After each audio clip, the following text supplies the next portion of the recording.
But even then, he's outmanned. It's like one of him, and there's a bunch of screechy, woke people.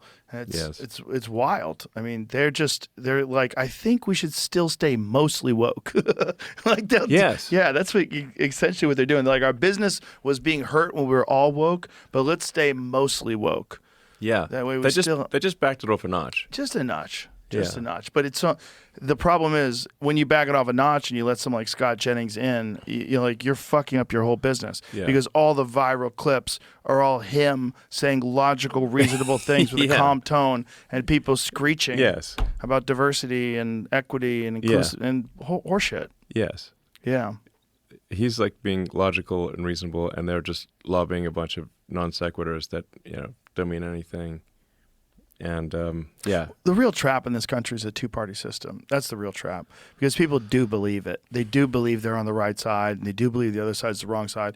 If there was 5, 6 legitimate parties with varying positions on things, and much more centrist parties that were legitimate, that people knew that if they voted for, these people could get in and enact legitimate change, we would be a lot better off. But boy, they put a lockdown on that shit right after Ross Perot came along.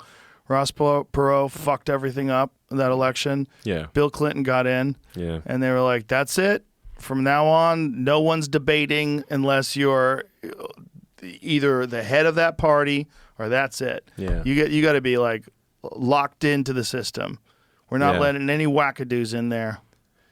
Yeah, I remember watching those Ross Perot videos. Oh, like him on TV with his charts and everything. Oh yeah, he was telling you how the IRS was fucking you. This is what the Federal Reserve really is, and you're like, what? I remember watching that. The guy bought a whole half hour of television on prime time. I remember it might have been an hour. I remember watching that thing, going, how is this guy even allowed to do this? Like, this is crazy. I think most of what he was saying was true. It is. It's absolutely true. It's absolutely true. I mean, he didn't lie. Yeah. He told the truth. He just understood it in a way that the general public had literally no idea. Well, I mean, I think there's also this, like, do we actually have two parties? Do we have one party? Like the whole Uniparty thing. Right. It's kind of true.